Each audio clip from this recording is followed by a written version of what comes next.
Oi pessoal, tudo bom com vocês? Eu sou o professor de Educação Física Flávio Nascimento e vou iniciar a aula de hoje fazendo a minha descrição.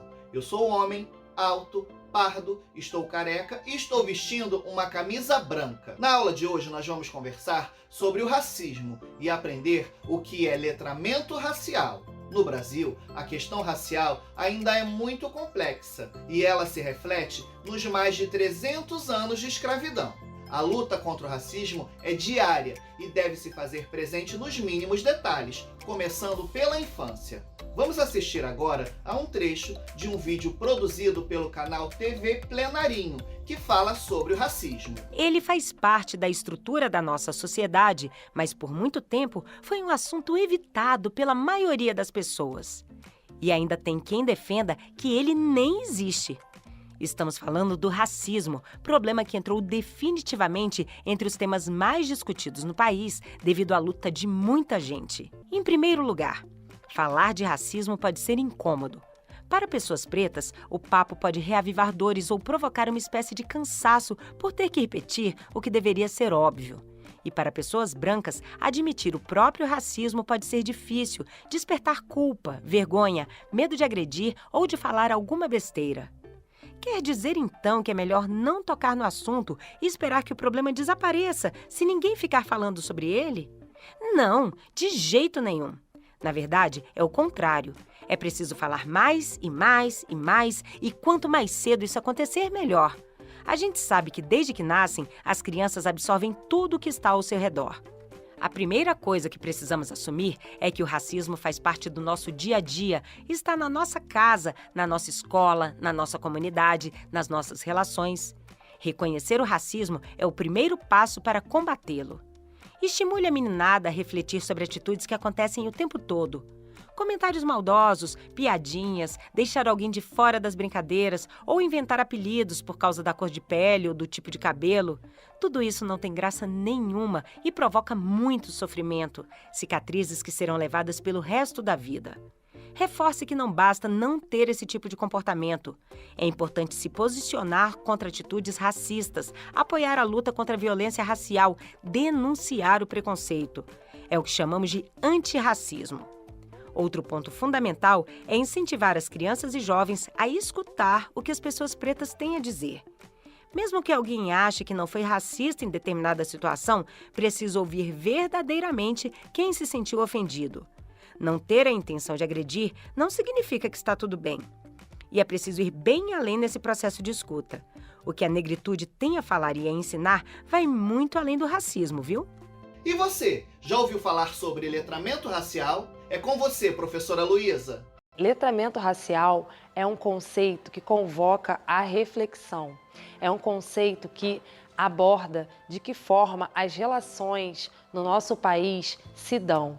E elas se dão de forma racializada. Nós não podemos deixar de pensar que o Brasil foi o último país a abolir a escravidão. E as consequências desses atos nos reverberam até hoje. Então, o letramento racial, ele é necessário para que nós possamos pensar de que formas a nossa sociedade pode enfrentar o racismo de forma a ter mais base teórica e prática para esse enfrentamento. Nós sabemos que o racismo se constitui em um conjunto de microagressões cotidianas que nós passamos, mas se a gente não tiver letramento racial para reconhecer e agir nessas situações, a gente não consegue combater o racismo de forma mais efetiva. Todo esse conceito precisa ser conhecido para que ele seja repassado para toda a sociedade. Toda a sociedade precisa ter letramento racial para que seja de fato uma sociedade antirracista. Não basta a gente reconhecer que a nossa sociedade é racista. Nós precisamos ser antirracistas na prática e para isso precisamos também estudar. Estudar as relações raciais presentes no Brasil, para que a gente entenda que a gente precisa também, para além da teoria, agir. Mas para que a gente haja, a gente precisa reconhecer que aquela situação é racista. Então, eu convoco aqui a que todos comecemos a estudar mais, pensar mais e refletir mais sobre a nossa sociedade, a sociedade em que vivemos, em que essas relações são racializadas e que o racismo perpassa, sim, todas as relações sociais. E na sequência trouxemos algumas ideias que vão auxiliar na reflexão sobre o assunto e envolver vocês nessa causa tão fundamental que é a luta antirracista. Que tal fazer uma lista de livros, filmes, personagens e artistas preferidos com a galera? Será que tem diversidade entre eles? Pesquisem juntos sobre autores e artistas negros, valorizem o pensamento e a estética afro-brasileira. Mergulhar nesses conhecimentos traz uma nova forma de olhar o mundo, questionando por que ainda existem espaços de privilégio para pessoas brancas na nossa sociedade e ressaltando por que é mais do que necessário lutar por mudanças. Outra coisa que pode ser bacana é propor alguns exercícios de imaginação. Sugira que meninas e meninos brancos tentem se colocar no lugar das vítimas de racismo. Como deve ser sentir o preconceito na pele? Que oportunidades podem ser perdidas por essas pessoas? E que riscos elas correm apenas por serem negras? Algumas atitudes simples podem ajudar na construção de um mundo melhor. A diversidade está nos brinquedos, nas línguas faladas, nos costumes e na cultura dos outros colegas. Que tal repreendermos piadas e expressões estigmatizantes e explicar esse contexto? Não classificar outra pessoa pela cor ou traço físico, e sempre incentivar e proporcionar a convivência de todos, de diferentes raças e etnias, seja nas brincadeiras, na escola, em casa ou em qualquer outro lugar. Por ser um espaço de socialização e aprendizado, a escola tem impacto direto na vida dos alunos. Ela é um dos principais agentes na formação de um indivíduo. É nela que os alunos serão apresentados à cidadania, à cultura e principalmente à diversidade de costumes, crenças e de pessoas. Por isso, é preciso inserir a diversidade racial e uma educação antirracista na escola, para garantir cidadãos conscientes, respeitosos e que promovam a igualdade. Aproveito para convidar o professor Arthur, de Artes Visuais, que vem trazendo uma aula bastante interessante pra gente. Tchau, tchau e até a próxima aula. Oi, eu sou homem, branco, tenho cabelo meio preto, meio grisalho. Meu nariz é médio e meus lábios são grandes. Meus olhos são castanhos. Em nossa videoaula de artes visuais hoje, vamos conversar sobre dar nomes às coisas. Vamos ver artistas que preferem não dar títulos às suas obras para fazer com que a gente fique convidado a refletir sobre os verdadeiros significados daquela obra. Nós vamos ver a importância que é refletirmos sobre o nome que damos às coisas. Para a gente começar a nossa videoaula, precisamos entender que o nosso hábito, o que é bem comum, é a gente já aprender o nome e para que servem aquelas coisas, aqueles objetos. Nós estamos acostumados a sempre associar o nome ao que aquela coisa faz. Vou dar um exemplo simples. Se eu falar para vocês, pensem numa garrafa PET. É muito comum que você já comece a pensar num formato específico, inclusive para que ela serve, para um refrigerante, para alguma bebida.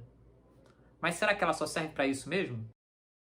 Por exemplo, nós podemos utilizar a garrafa como um chuveiro. Ela pode ser até mesmo uma luva para impedir que você queime a sua mão enquanto cozinha. Ela também serve como uma armadilha para moscas e mosquitos, muito útil no combate à dengue. Ou um item essencial na construção de uma horta na sua casa. E por que não? A garrafa servir como uma obra de arte. Eduardo Sru fez uma intervenção urbana colocando garrafas PET gigantes à margem do rio Tietê.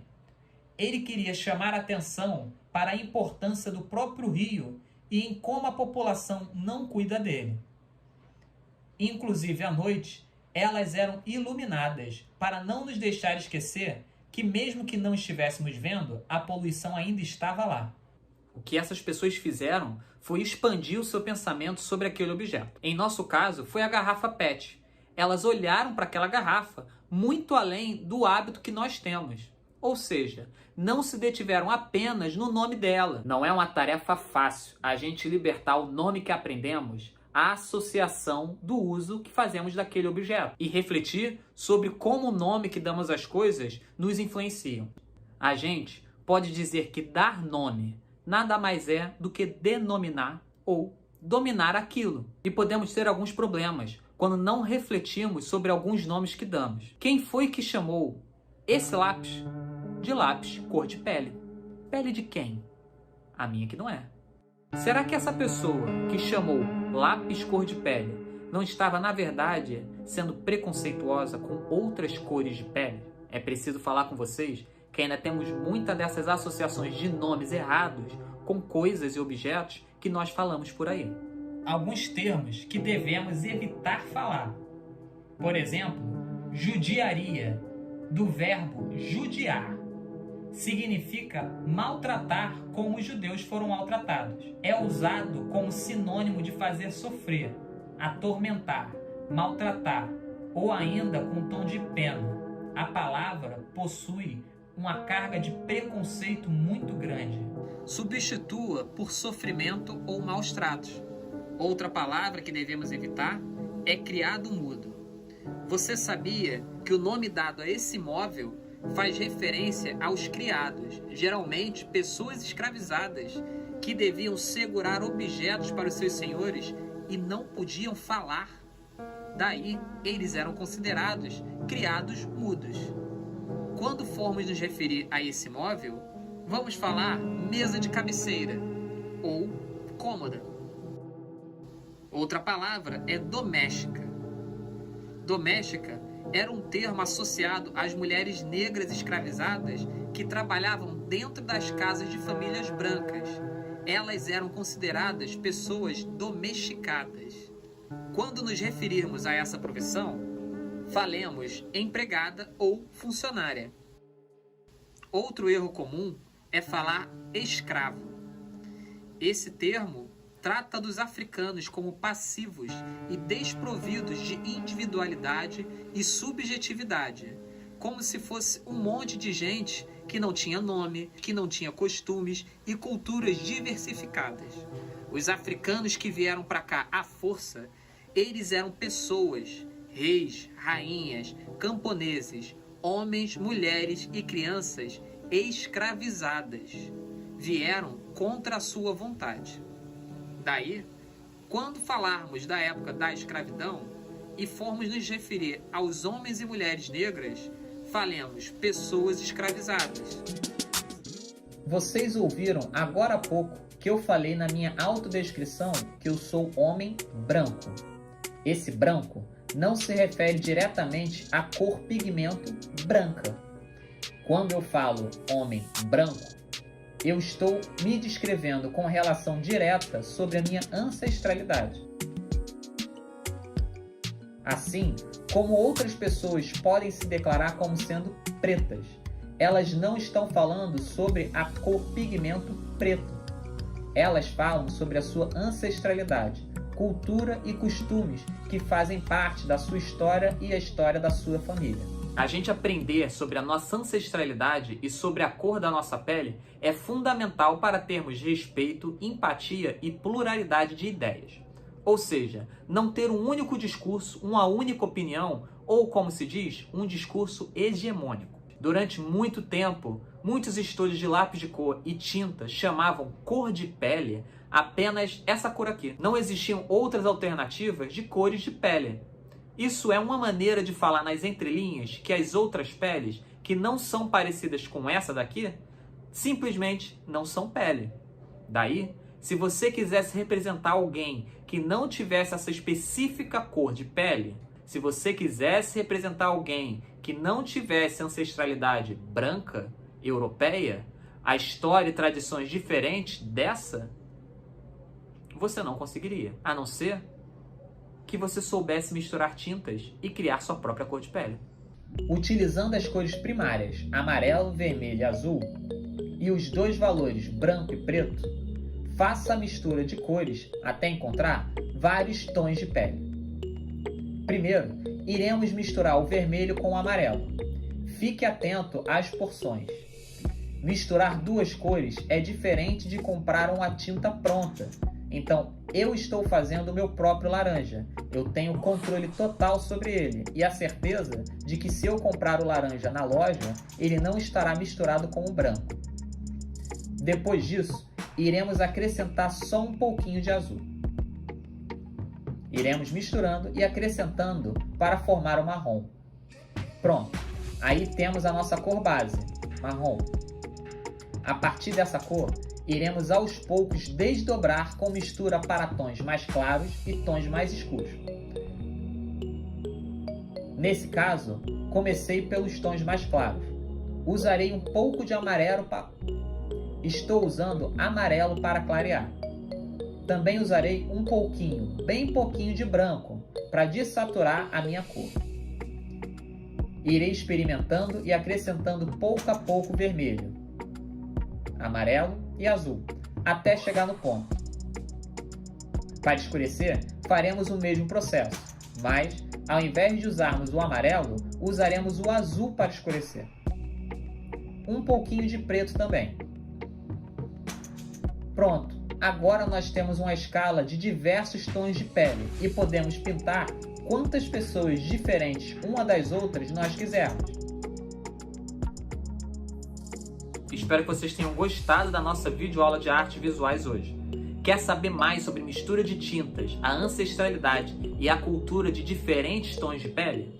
Procure seu professor de arte. Você vai se surpreender com a quantidade de conhecimento que cada cultura tem a nos oferecer.